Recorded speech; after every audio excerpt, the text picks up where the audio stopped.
Bonjour à tous, cette vidéo concerne les chaînes de caractères avec le langage OpenOffice Basic. Le nom complet c'est Apache OpenOffice Basic. Alors, les chaînes de caractères, donc elles sont très importantes, elles sont très souvent utilisées. Je vais commencer par parler d'utilisation du jeu de caractères lorsque Apache OpenOffice Basic traite un jeu de caractères. Donc il utilise le jeu de caractères Unicode. Alors les fonctions ASC et CHR permettent d'obtenir la valeur Unicode d'un caractère ou le caractère correspondant à une valeur Unicode donnée.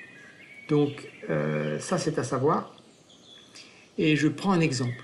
Dim num as integer, dim l as string. Donc num c'est un entier, l c'est une chaîne de caractères. Num égale ASC de A, ça renvoie le code ASCII de la lettre A. Ici le code ASCII de la lettre A c'est 65. Si on fait maintenant L égale CHR de 65, eh bien, ça renvoie la lettre correspondant au code ASCII 65. Donc ici, ça va renvoyer la lettre A. Alors, ça sert à quoi? Ça sert par exemple, à faire du chiffrement de messages en calculant pour chaque lettre. En fait, chaque lettre, c'est comme si chaque lettre avait un poids qui est obtenu par la fonction ASCII. Et donc, en fait, chaque lettre a un numéro. La lettre A a le numéro 65, la lettre B a le numéro 66, la lettre C a le numéro 67, etc. jusqu'à la lettre Z. Donc, chaque lettre, comme ça, a un numéro unique que l'on peut déterminer avec la fonction ASC. Et puis, quand on connaît le numéro, on peut connaître la lettre avec la fonction CHR. Imaginez une salle de cinéma avec des fauteuils, et sur chaque fauteuil, eh bien, il y aurait un numéro. Et donc sur le fauteuil 65, il y a la lettre A qui se trouve être sur le fauteuil, la lettre B sur le siège, il y a 66, etc., etc. Comment fait-on pour accéder à une partie d'une chaîne? Eh bien, on a des fonctions toutes faites qu'il faut connaître, et pour pouvoir les utiliser, ça ne sert à rien de réinventer la roue et de réinventer ces fonctions-là. Alors, des fonctions qui sont très souvent utilisées. La fonction left myStringLength, ça retourne les length premiers caractères de la chaîne myString. Right pour retourner les derniers caractères. Donc, left, c'est à gauche, en partant de la gauche, en fait. Right, c'est en partant de la droite, on prend length caractères. Je prends des exemples juste après. Mid, la chaîne de caractères start et la longueur. Donc ça retourne les length premiers caractères de myString à partir de la position start. Et puis mid, une fonction, comment dirais-je, une option qui est un peu moins connue, c'est qu'elle permet aussi de remplacer une chaîne par une autre. Donc si on fait mid myString start length chaîne, ça remplace par chaîne les length caractères de myString à partir de la position start. Bon, il faut des exemples. Et puis len de myString, ça retourne le nombre de caractères qui se trouvent dans myString, donc la longueur de la chaîne. Donc ça, c'est très précieux. Ces fonctions-là sont à connaître. Des exemples de code. Alors, myString, ceci est un test. Effectivement, c'est une chaîne de caractères. MyLen, si on fait len de myString, ça renvoie 16, parce qu'il y a 16 caractères. Les espaces constituent un caractère. L'espace est un caractère, c'est pas du vide, c'est ce que je veux dire. Effectivement, si on compte, on a 4 et 3, 7 et 2, 9, 9 et 4, 13 caractères, et puis 3 espaces, donc 13 plus 3, c'est bien 16. Si on fait left de myString 5, eh bien ça va renvoyer ceci espace. Effectivement, ça revient à demander les 5 premiers caractères en partant de la gauche. Donc il va donc rester ceci espace. Si on prend right myString 5, ça revient à demander les 5 premiers caractères en partant de la gauche. Donc 1, 2, 3, 4, 5, ça va renvoyer espace test. Et si on fait mid myString 8, 5, ça veut dire donc dans la chaîne myString, qui est ceci est un test, à partir de la position 8, prendre 5 caractères.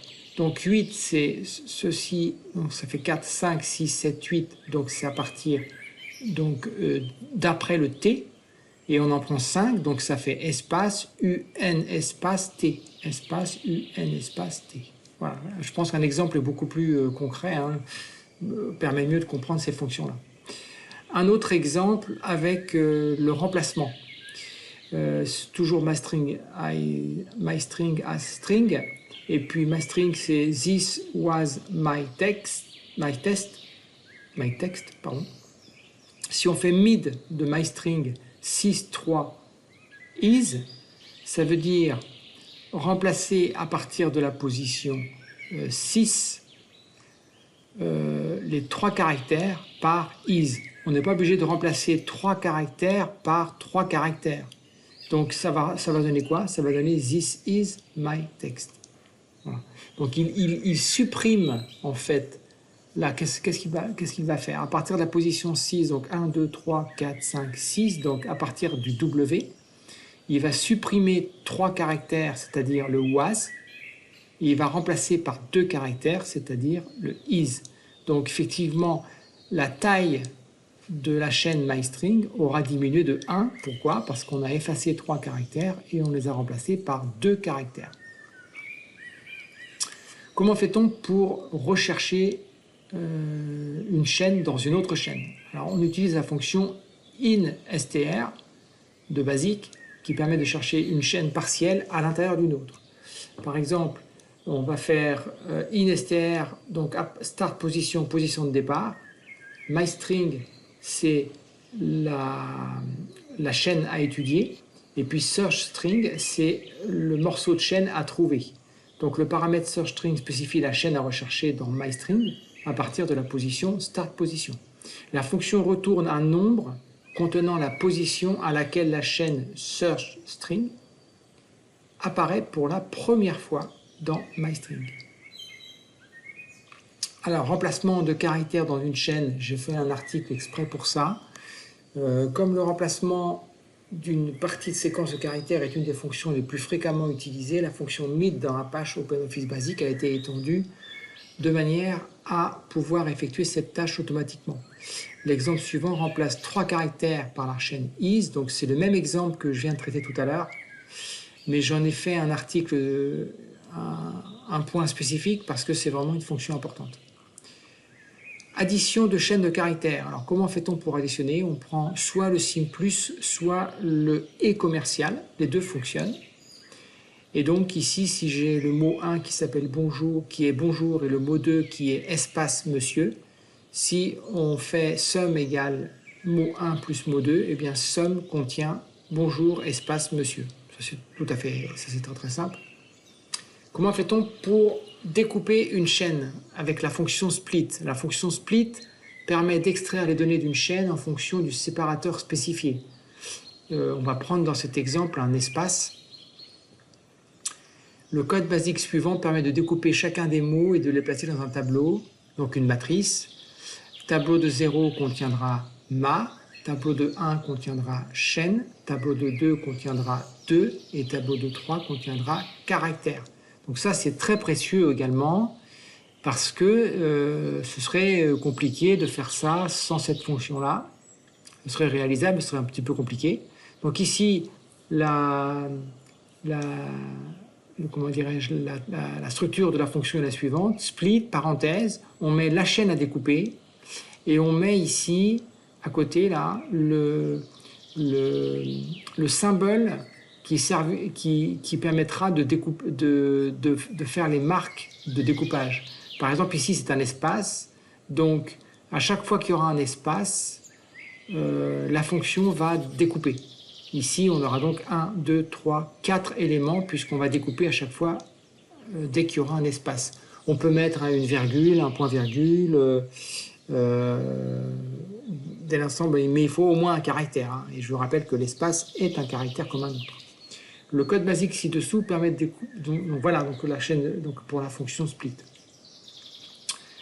Le code basique ci-dessous permet de découper chacune des lettres d'un mot et de les placer dans un donc permet de les découper et de les placer dans un tableau, une matrice. On utilise la fonction mid. Finalement, dans le code ci-dessous, tableau de 0 contiendra B, tableau de 1 contiendra O, tableau de 2 contient N, tableau de 3 contient J, etc. Donc la chaîne de départ, c'est bonjour. On va redimensionner le tableau avec la longueur de la chaîne, comme ça on aura suffisamment de place pour loger tous les éléments. Et là on doit faire une boucle. Alors pour I allant de 1 jusqu'à la longueur de la chaîne, comme ça fait un petit exemple de fonction, donc de boucle for I égale 1 tout la longueur de la chaîne. On va dire que tableau de I-1 égale mid de ma chaîne I1. Alors ça veut dire quoi? Ça veut dire qu'on va prendre dans la chaîne, à partir de la position I, un caractère.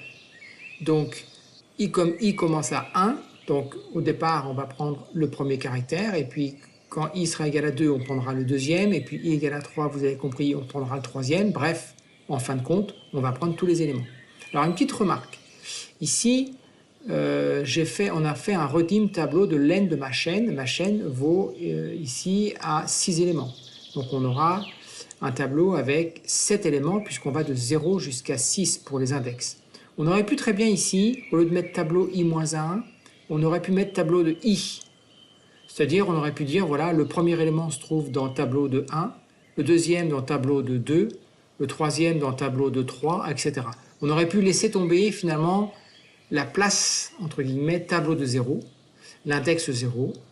On peut faire comme ça, il y a des programmeurs qui le font, étant donné qu'on a, quand on dit tableau de n, on a n plus 1 éléments, puisqu'on commence à 0. On peut très bien considérer que les n allant de 1 jusqu'à n. Voilà, donc ça nous donne aussi l'exemple d'une boucle for pour pouvoir ici découper une chaîne en prenant chacun des caractères. Hein, puisque la fonction split, elle attend un séparateur. Ici, bonjour, il n'y a pas de séparateur, donc il faut qu'on le fasse entre guillemets à la main pour pouvoir retrouver chacun des caractères dans un tableau. Alors ça sert quand on fait du chiffrement, par exemple, on a besoin d'avoir le texte qui est découpé lettre par lettre dans une matrice. Regroupement, donc ça c'est pour passer d'une chaîne à un ensemble d'éléments dans une matrice. Pour faire le contraire, c'est-à-dire passer des éléments d'une matrice à une seule chaîne, pour les recoller les morceaux entre guillemets, on a la fonction join. La fonction join renvoie une chaîne de caractères à partir d'un certain nombre de sous-chaînes issues d'une matrice de chaînes de caractères. Un exemple, oui, on a ici tableau de 1 à string, donc tableau de 0 on va mettre bon et tableau de 1 on va mettre jour. La fonction join permet de regrouper plusieurs chaînes en les séparant par un caractère, ou alors par rien, hein, ou un espace, ou alors rien du tout, pour aucun espace. Ici, je prends la fonction join tableau, et puis rien du tout. Alors pour rien du tout, il faut mettre en fait 2 fois double guillemets sans rien entre les deux. Et donc la variable mot maintenant contient le mot bonjour, on a recollé les deux chaînes de caractères. Alors, si c'est pour écrire dans un fichier, souvent on sépare les caractères par une virgule ou un point-virgule. Dans ce cas-là, dans la fonction join, on mettrait tableau, virgule, et puis entre les guillemets, on mettrait une virgule ou un point-virgule. Voilà pour les chaînes de caractères. Encore une fois, ceci est une base minimale pour pouvoir fonctionner dans les travaux pratiques. Il me reste à vous souhaiter une excellente journée et je vous dis à très bientôt.